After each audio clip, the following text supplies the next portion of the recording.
Donc, أعوذ بالله من الشيطان الرجيم بسم الله الرحمن الرحيم الحمد لله رب العالمين وبه نستعين وهو المعين وصلى الله على محمد وأهل بيته الطيبين الطاهرين اللهم صل على محمد وآل محمد.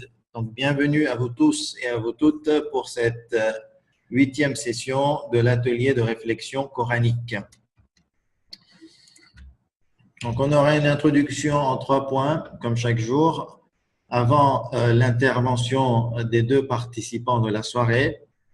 On aura ensuite un résumé et un partage d'un point exégétique avant de conclure par la synthèse. Vous avez remarqué qu'aujourd'hui, il n'y aura pas d'activité. On est samedi soir, donc on vous a un petit peu allégé le programme.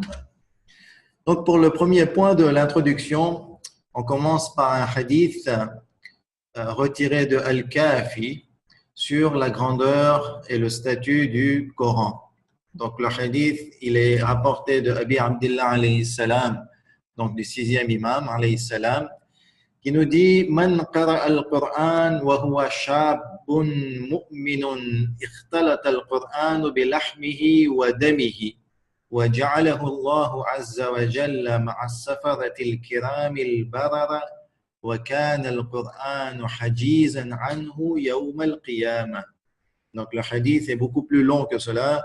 Ici, j'ai repris uniquement la partie qui nous intéressait. Donc le hadith est rapporté de l'imam Sadiq alayhi salam qui nous dit « Quiconque lit le Saint-Coran pendant sa jeunesse, ce dernier s'imprégnera, c'est-à-dire le Coran s'imprégnera dans sa chair et se mélangera à son sang.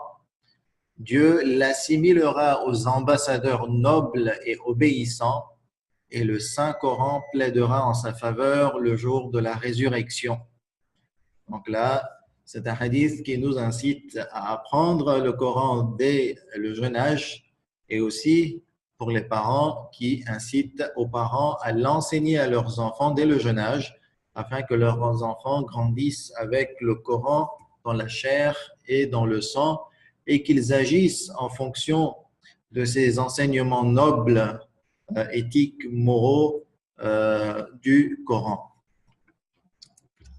Concernant le deuxième point de l'introduction, donc on va lire une page en arabe et on continue avec l'avant-dernière page de la Sourate Al-Mu'minun 23, versets 90 à 104. Bismillahir-Rahmanir-Rahim. بل أتيناهم بالحق وإنهم لكاذبون ما اتخذ الله من ولد وما كان معه من إله إذا لذهب كل إله بما خلق ولعلى بعضهم على بعض سبحان الله عما يصفون عالم الغيب والشهادة فتعالى عما يشركون قل رب إما تريني ما يوعدون رب فلا تجعلني في القوم الظالمين وإنا على أن نريك ما نعدهم لقادرون ادفع بالتي هي أحسن السيئة نحن أعلم بما يصفون وقل رب أعوذ بك من همزات الشياطين وأعوذ بك رب أن يحضرون حتى إذا جاء أحدهم الموت قال رب ارجعون لعلي أعمل صالحا فيما تركت كلا إنها كلمة هو قائلها ومن ورائهم برزخ إلى يوم يبعثون فإذا نفخ في الصور فلا أنساب بينهم يومئذ ولا يتساءلون فمن ثقلت موازينه فأولئك هم المفلحون ومن خفت موازينه فأولئك الذين خسروا أنفسهم في جهنم خالدون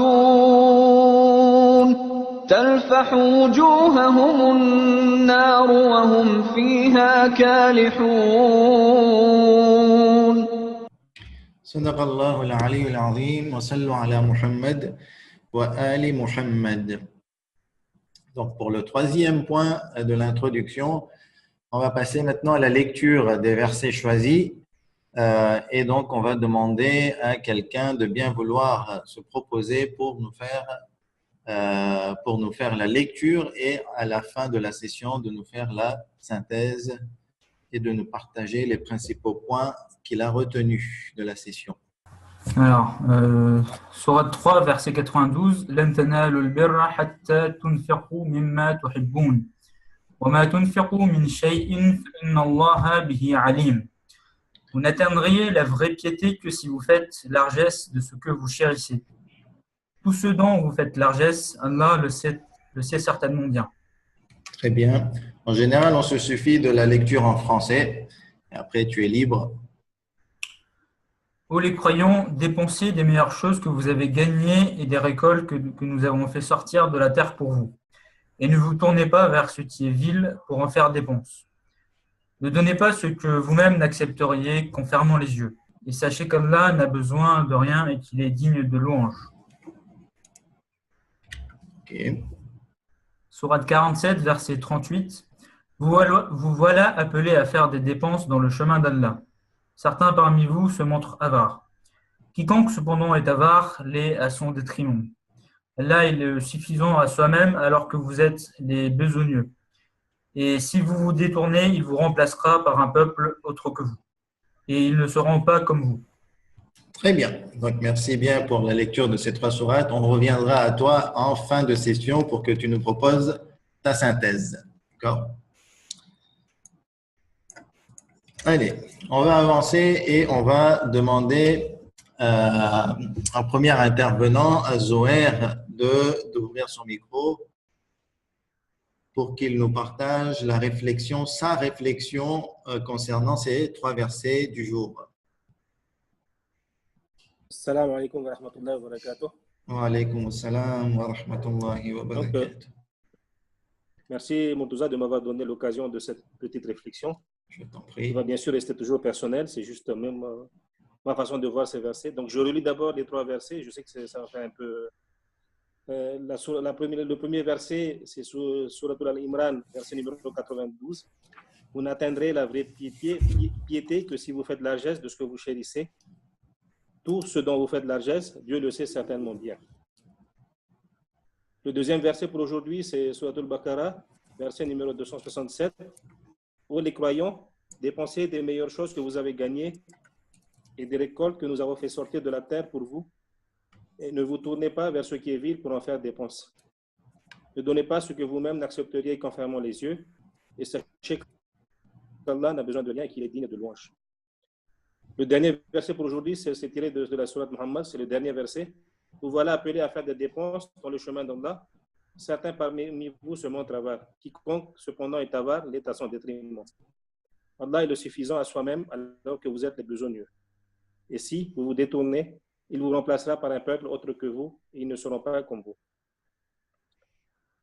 Donc pour la réflexion d'aujourd'hui, en introduction, je vais dire que ces trois versets invitent les croyants à la générosité. Et Allah explique aux croyants la raison, la manière et la récompense de cette générosité. Ces versets sont tellement vastes et profonds qu'il faudrait bien plus d'une séance pour les expliquer. Il faut bien que je laisse à mon ami Salim quelque chose à dire et à Zainoul de faire une bonne synthèse. Je me concentrerai sur cette intervention sur 3 expressions utilisées par Allah. Évidemment, je les expliquerai en fonction de notre temps, puisque le Coran est parole d'Allah et est donc intemporel. Donc, voilà les 3 expressions que j'ai choisies parmi ces 3 versets. J'ai sélectionné en fait la première expression, le premier bout de verset, c'est ce que vous chérissez. Le deuxième bout de verset, c'est ne vous tournez pas vers ce qui est vil pour en faire dépense. Et le troisième point, il vous remplacera par un peuple autre que vous et ils ne seront pas comme vous. Bon, traiter chaque point en 1 minute est très difficile, mais j'essaierai de faire de mon mieux. Donc, pour le point numéro 1, ce que vous chérissez. J'ai choisi une autre méthode, je n'ai pas choisi de faire toute la réflexion sur le verset. Je prends vraiment cette expression et je vais la développer un petit peu. Je ne sais pas si cette méthode, ça vous plaît ou non. Allah nous demande de faire largesse de ce que nous chérissons. Et évidemment, la première réponse semble être l'argent. Parce que quand on pense à ça, tout le monde pense à l'argent. Et selon moi, ce n'est pas vrai du tout. Je vais vous le dire par quelques exemples. Par exemple, pour un homme qui travaille beaucoup et qui est très, très riche, le temps est ce qu'il chérit le plus. Parce que c'est ce qui lui manque le plus. Il lui sera plus facile de donner un chèque que de donner de son temps. Alors, le Créateur lui demande de sacrifier de son temps pour la Ummah. Et c'est justement pour ça que Allah n'a pas utilisé le mot argent, mais ce que nous chérissons. Prenons l'exemple d'un homme politique qui aime le pouvoir. Il le chérit énormément parce que le pouvoir, un homme politique, il aime bien. Alors, est-il prêt à le sacrifier pour Allah? Et un troisième exemple qui concerne les démunis. On a souvent l'impression que les personnes démunies pensent qu'eux, ils n'ont pas à donner d'aumône parce qu'ils sont pauvres. Alors, si on prend l'exemple d'une personne démunie, doit-elle donner quelque chose? Ses enfants, sa famille, sa science peuvent constituer des choses qu'elle aime. Donc, elle ne peut pas du tout être soustraite à l'aumône. Conclusion, aucune âme ne peut être dispensée d'être généreuse. Et ayant une petite pensée pour le Seigneur des martyrs, Imam Hussein alayhi salam, qui a donné tout ce qu'il avait, tout ce qu'il chérissait dans la voie d'Allah. Et ce sacrifice restera unique et éternel. Sur le point numéro 2, donc j'ai fini le point numéro 1, je passe au point numéro 2. Ne vous tournez pas vers ce qui est vil pour en faire dépense. Voilà un point qui marque les esprits quand nous pensons que l'islam nous demande de faire vœu de pauvreté. Le Coran nous demande ici de consommer les meilleures choses, que ce soit du point de vue matériel que alimentaire. Elle rejoint un peu le dicton chrétien, charité bien ordonnée commence par soi-même. Il m'emmène néanmoins à m'interroger sur les discours sur la vie de nos imams, où on dit souvent qu'ils jeûnaient et donnaient tout ce qu'ils avaient. Cela me semble contradictoire avec ce précepte coranique. Nous devons donner, bien sûr, mais uniquement le surplus. En suivant cette logique, le Coran ajoute que ne donnez pas ce que vous-même n'accepteriez pas qu'en fermant les yeux. Et là, nous invite à donner ce qui est mieux pour nous. Alors, Allah ne critique-t-il pas notre habitude à donner aux démunis les habits ou jouets usés que nous n'utilisons plus? Et le reste des niaz qui sont donnés au Bilal, ne sont-ils pas contraires à l'islam? Telle est la réflexion imposée par ce verset. Je vais passer au point numéro 3. C'est en fait la dernière partie du verset de Sourate Muhammad qui conclut cette très belle sourate. Il vous remplacera par un peuple autre que vous et ils ne seront pas comme vous. Alors cette expression m'a laissé vraiment pantois. Hein? Et honnêtement, je ne sais quoi dire. Moi, Khoja, Shia, Isnashri, le peuple élu qui va ouvrir les portes du paradis, qui a assuré de l'Éden à sa naissance, on me dit qu'on me remplacera par un autre peuple. C'est inacceptable pour moi, c'est un sacrilège. Et oui, c'est vrai, puisque c'est le Coran qui le dit. Arrêtons de se croire le centre du monde et de se considérer comme le peuple élu. Notre Créateur veut des actes, pas des paroles. Alors ce soir, à la lumière de ces beaux versets, réveillons-nous, il n'est pas trop tard. Il n'est jamais trop tard. Ne nous endormons pas sur nos lauriers. Allah nous a donné à certains la richesse, à d'autres la force, à d'autres la connaissance. Dépensons-la pour Allah et dans ce cas, certes, nous ferons partie du peuple qu'il a choisi. Assalamu alaikum wa rahmatullahi wa barakatuh. Wa alaikum assalam wa rahmatullahi wa barakatuh. Ahsant, merci beaucoup pour ce partage qui sortait de ce qu'on a entendu d'habitude, puisque tu nous as donné une autre approche en partageant différents points et expressions de ces 3 versets. Donc, tu essaies d'avoir un regard très global sans détailler chaque verset. Très bien. Donc, on va maintenant passer au second intervenant. Donc, je vais demander à ce qu'on ouvre le micro de Salim Amarsi pour qu'il puisse nous partager ses réflexions. Salam alaikum wa rahmatullahi wa barakatuh. Je voudrais savoir si le micro est bon. Alors, oui, pour le moment, c'est excellent, il n'y a pas de problème. Wa alaykum assalam wa rahmatullahi wa barakatuh. C'est bon, je peux continuer? Oui, a priori, c'est bon. Personne ne signale. Non, c'est Oui, moi, c'est bon. excusez-moi, c'est moi qui ai un écho. Il faut que tu coupes ton son. Je peux y aller? Oui, c'est bon. Allez-y. Bismillahirrahmanirrahim. Je commence donc par le 3,92. Ce verset, tout d'abord, il m'a surpris un petit peu. Il brille par sa position au milieu des versets précédents qui parlent de ceux qui ne croient pas ou qui ne croient plus, et les versets qui suivent évoquant un peuple ayant défié Dieu et ayant beaucoup usé et abusé de mensonges. Il me fait l'effet d'une éclaircie au milieu des nuages. Alors ce verset nous montre la voie, une des voies pour atteindre la piété, celle qui nous mènera vers la félicité. Elle passe par la générosité, non pas tant par la quantité, mais par la qualité. C'est un véritable test difficile d'ailleurs, pour faire partie des vertueux. Ce verset est doux. Faites ceci, Allah tient compte de tout, globalement. Ensuite, on passe au verset suivant, le 267. Ici, nous montons d'un cran et globalement, il est dit « faites ceci et non pas cela ». Donnez le meilleur, encore cette notion de qualité. Puis arrive une interdiction. Ne donnez pas, ne tournez pas vers ce qui est vil. Cheikh, je vous laisse ici nous apporter des éclaircissements sur ce que peut représenter ce qui est vil dans ce verset. Ensuite, il y a cette image choc, le fait de recevoir quelque chose d'autrui, de l'accepter, c'est un cadeau ou un don, mais avec beaucoup de réticence, du dégoût même, du fait de la nature, même de la chose. Mais comment puis-je moi-même en faire un don à autrui? Là, il est évident que c'est plus matériel. Je partage parfaitement l'opinion de Zoher à propos de la nature de ce qui est donné. Là, je suis plutôt sur le matériel. Et là, Dieu nous avertit que tout est pour nous-mêmes. Lui n'a besoin de rien. Dans ce verset, dans le verset précédent, celui-ci, Dieu nous donne une idée de ce que l'on risque de récolter en cas de non-respect de cette injonction. Et dans le verset suivant, il nous explique la raison de notre comportement honteux. J'en arrive au 3e verset, 47-38. Ce verset résume un peu les 2 précédents qu'on vient d'étudier en rappelant qu'il nous est demandé de dépenser dans le chemin d'Allah pour atteindre la piété, en évitant l'avarice, car elle serait à notre propre détriment. Avarice peut être vue ici en qualitatif et en quantitatif. Juste après, Dieu nous rappelle que c'est nous qui avons besoin de lui, et non le contraire. En somme, il nous remet un petit peu à notre place.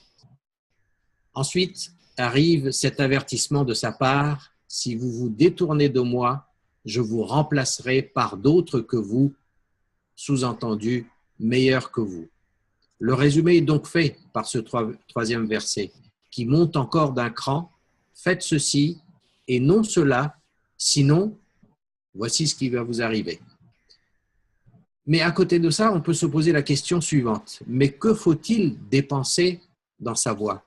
Je me souvenais d'un verset, et effectivement, je l'ai retrouvé. C'est la sourate 2, verset 219, où la réponse est donnée. Et qui est celle-ci. Bismillahirrahmanirrahim. Et il t'interroge. Que doit-on dépenser, entre guillemets, entre parenthèses, en charité? Dis l'excédent de vos biens. J'en conclus que Dieu me demande de dépenser dans sa voie de la meilleure des façons et des meilleures choses en prélevant dans l'excédent de mes biens, donc dans une partie de mes biens dont je n'ai pas eu besoin. Il n'y a donc pas de risque d'indigence. Voilà. Voilà ce que j'avais à dire sur ces 3 versets. Pour le reste, je partage tout à fait mes opinions avec ceux de Zohar. Ok, très bien. Merci beaucoup. Merci de m'avoir écouté. Merci à vous pour ce partage.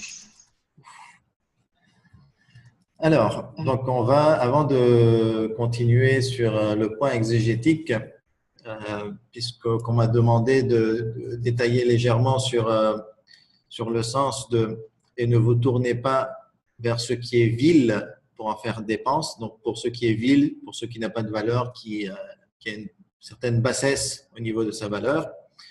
La réponse est la phrase d'après. Ce qui est vil ici, ne donnez pas ce que vous-même n'accepteriez qu'en fermant les yeux, c'est-à-dire quelque chose que vous-même vous n'appréciez pas, qui n'a pas de qualité. Par exemple, et d'ailleurs c'est Zohar qui a donné cet exemple, si on veut donner des habits à quelqu'un pour qu'il puisse se vêtir, on ne va pas lui donner des habits usés de telle façon que nous-mêmes, si on nous aurait donné ces habits-là, on aurait eu du mal à les accepter. Donc ici, dans les tafsirs et dans l'explication de ce terme, c'est ce qui est bien, c'est-à-dire juste la phrase d'après explique la phrase qui nous donne le mot vil. Il y a aussi un point qui était intéressant, c'est que Salim Tonton nous a fait part du contexte du verset 92 de la sourate 3 et qu'il est placé effectivement à l'intérieur des versets, ou plutôt dans un environnement où les versets parlent de mécréants, de juifs, de chrétiens. Et d'ailleurs, certains mufassirin comme Allama Tabatabai nous fait part de la difficulté de comprendre le verset lorsqu'on le replace dans le contexte des différents versets. Est-ce qu'il s'adresse aux mécréants et aux juifs et aux chrétiens qui prétendaient être les meilleurs, les amis de Dieu et ceux qui sont soumis à Dieu, et donc ce verset ne s'adressait pas directement aux musulmans et que le message était donc adressé aux chrétiens et aux juifs en leur disant « Si vous prétendez être les meilleurs, alors donnez le meilleur de ce que vous avez et donnez ce que vous chérissez. » Mais après, il se ravise et il dit que le caractère de ce verset est un caractère général. Donc, il n'est pas restreint à une partie des hommes, mais il s'adresse à tous les hommes et particulièrement aux croyants, puisqu'on parle ici de vraie piété ou de bonté et de bir. D'accord, donc ça c'était un point concernant le contexte. On va passer maintenant au point exégétique que je voulais vous partager pour ce soir, pour la session de ce soir. Alors, c'était un point méthodologique et le titre c'est que pour agir selon l'enseignement islamique, il faut tenir compte de 2 principales étapes. La première étape, c'est la théorie et elle consiste à bien comprendre ce que l'islam nous demande. Donc, au départ, on comprend bien et la deuxième étape, c'est d'agir.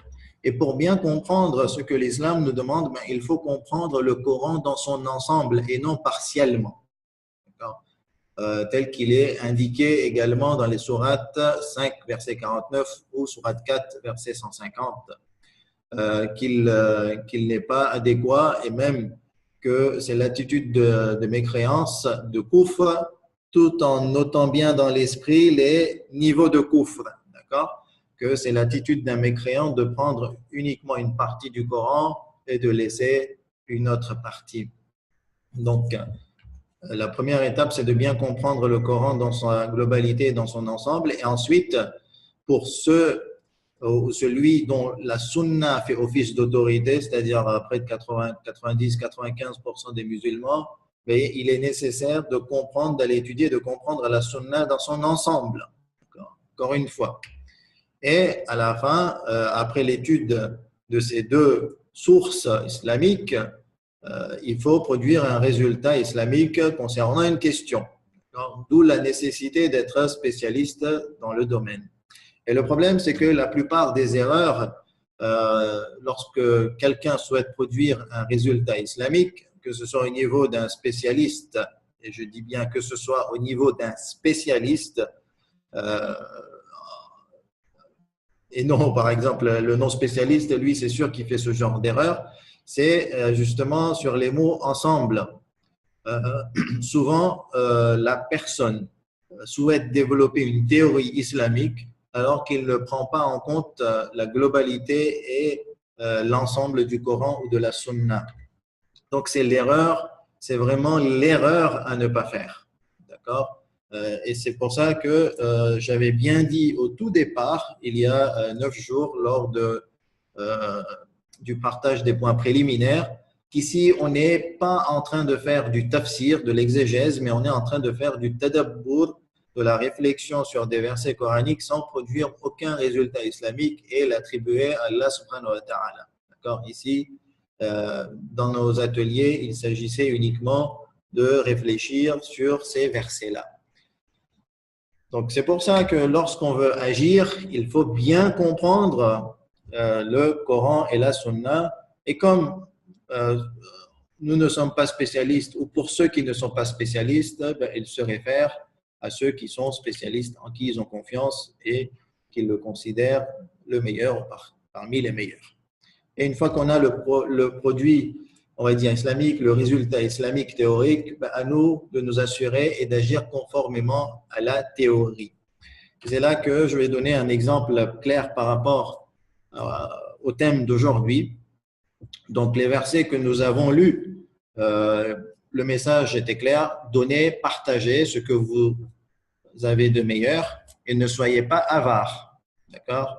Et si vous serez avare, si vous ne partagerez pas les richesses que Allah subhanahu wa ta'ala vous a données, à ce moment-là, il y aura des conséquences pour vous et on va dire que vous faites du mal à vous-même quand vous ne partagez pas. Et ce que vous partagez, donc ici on parle de la qualité de ce qu'il faut partager, c'est de donner le meilleur de ce que vous avez, ce que vous aimez le plus, ce que vous chérissez. Et c'est là qu'il ne faut pas faire l'erreur de comprendre que les versets parlent de quantité. D'accord? Des fois, dans notre esprit, quand on nous demande de partager, de donner le meilleur, c'est fort possible qu'on fasse un amalgame et que l'on comprenne qu'il faudrait tout donner. D'accord?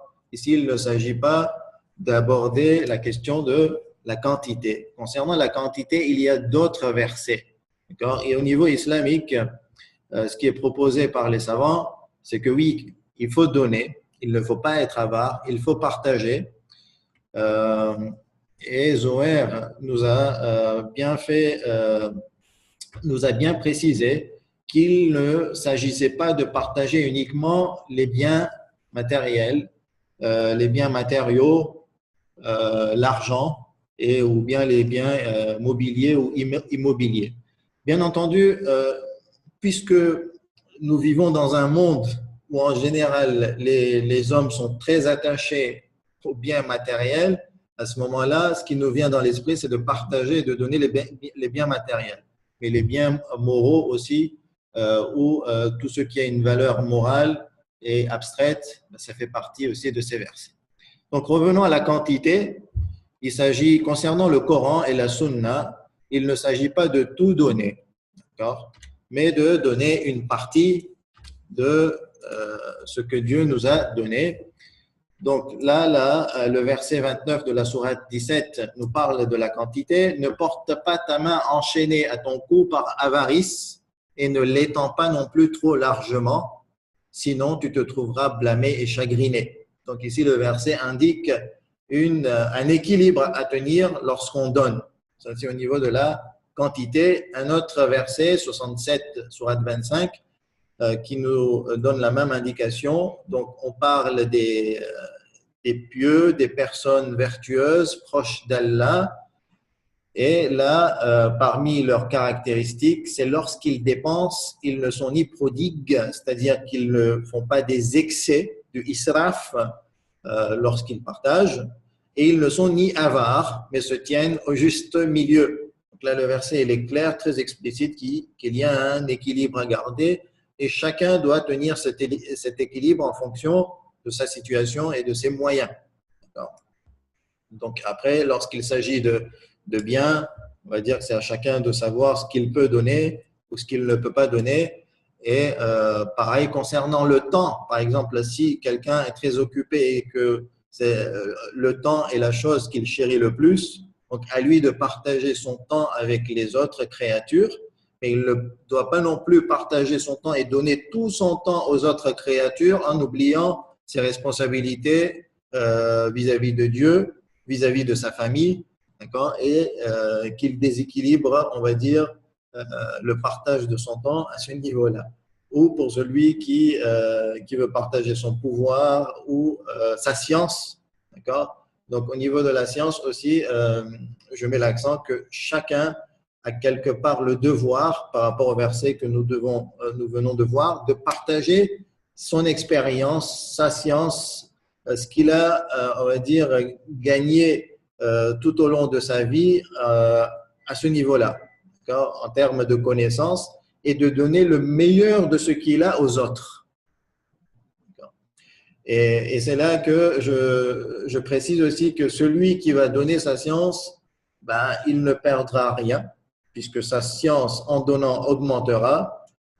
Au contraire, des biens matériels qui, lorsqu'il donnera les biens matériels, ben, ça va faire amoindrir ces biens matériels en les donnant aux autres. Donc ici, à nous de partager aussi ce qu'on a de meilleur en termes d'expérience et de compétences et de connaissances et de faire grandir les autres. Donc, voici les points que je voulais partager avec vous concernant cette soirée. Je vais laisser maintenant la parole à Zeynoul pour nous faire sa synthèse avant de passer à la séance de questions-réponses. Oui. Est-ce que tu peux remettre les versets? Ce sera peut-être plus simple. Très bien. La première diapo. Voici, avec les 3 versets. Ouais. Ok. Alors, Zohar Bey nous a relevé 3 expressions qui l'ont marqué. Premièrement, dans Sourate 3, 92, donc c'était ce que vous chérissez. Et il avait insisté sur le fait que, voilà, Allah disait ici ce que vous chérissez et ne parlait pas d'argent. Donc, et donc, lui ne pense pas que ici cette expression se restreigne à l'argent, mais au contraire à ce que l'on a de plus précieux. Donc, il avait donné par l'exemple d'un entrepreneur qui n'a pas beaucoup de temps et pour lequel ce serait le temps, ce qu'il chérit. Ensuite, il avait insisté sur l'expression vil. Ne vous tournez pas vers ce qui est vil pour en faire dépense. Et donc là, voilà, il avait insisté sur le fait de ne pas donner ce que nous-mêmes on n'accepterait pas. Donc, comme le dit le Coran, ce qu'on n'accepterait même pas en fermant les yeux. Troisièmement, donc la troisième expression, c'était nous remplacer par un autre peuple. Et donc, voilà, il trouvait que cela nous remettait un peu à notre place, nous qui nous considérons peuple élu, et ici, donc, ce verset qui nous dit que nous pourrions être remplacés. Alors, Salim Bey, quant à lui, alors je vais peut-être commencer par le dernier verset, 47-38. Donc là, ça se rejoignit un petit peu. Il avait insisté sur le fait que c'est nous qui avons besoin d'Allah et non le contraire, et cela se démontre par le fait que Allah pourrait tout à fait nous remplacer par un autre peuple. Ensuite, donc, le verset 3,92, donc, Salim Bey a relevé que c'est un verset doux qui dit simplement, voilà, qui montre une des voies qui mènent à la félicité. Le deuxième verset, quant à lui, 267, ne dit pas seulement faites ceci, mais dit aussi ne faites pas cela. Donc, il insiste sur l'interdiction, ne tournez pas vers ce qui est vide. Il avait relevé donc cette image choc qu'il avait en s'imaginant recevoir quelque chose d'autrui, quelque chose de vil, donc de la part de quelque chose de la part de quelqu'un. Et donc voilà, comment est-ce que moi je peux faire un don à quelqu'un, un don que moi-même je n'accepterai pas. Alors ensuite sur l'exégèse, Donc, Murtuza, tu avais relevé tout d'abord comment agir selon l'enseignement islamique. Tu avais donc présenté 3 points. Tout d'abord, comprendre le Coran dans son ensemble et non partiellement. Donc, ne pas choisir telle partie seulement et laisser telle autre partie. La sunna dans son ensemble permet donc de comprendre, de peut-être mieux comprendre le Coran. Et une fois qu'on a pris en compte ces 2 premiers points, on peut produire un résultat islamique quand on est expert, quand on est spécialiste. Ensuite, tu avais insisté sur le fait de ne pas faire d'amalgame quand on lit ce verset, ou ne pas se disant « je donne tout ce que j'ai ». Donc, en rentrant dans un déséquilibre dans la charité, par exemple, ou dans le fait de donner ce qui nous est le plus cher, il faut donc ne pas se léser soi-même. Tu avais ensuite parlé en revenant sur les versets, en disant voilà, on doit partager ce qu'on a de meilleur, et tu avais donné l'exemple de la connaissance qui, quand on la donne, ne s'amoindrit pas, ne diminue pas quand on la donne, contrairement à l'argent. Voilà. Ok, très bien. Merci beaucoup pour cette synthèse très claire et précise. On va donc passer à la séance de questions-réponses ou de remarques ou d'autres interventions de votre part. Avant cela, donc, je rappelle que demain, on n'aura pas cours, d'accord? Donc, on a reporté le cours de demain et que lundi, on aura un sujet sur l'éthique et c'est Shamir Jafar Ali et Malika Nassor qui interviendront. Mardi, on aura un sujet sur le dogme ou sur la philosophie ou sur on va dire, la vision de ce monde. Ashrin Abdul Hussein et Sarah Nassor qui interviendront. Et mercredi, on aura un sujet sur l'éthique et pour le moment, on n'a pas d'inscrits. Donc, j'espère que vous vous inscrirez pour qu'on puisse continuer nos cours. Parce que sans intervenants, il n'y a plus de cours. C'est vous qui faites le cours, vous l'avez remarqué depuis le départ. Donc, à vous de vous inscrire pour que ce cours puisse continuer.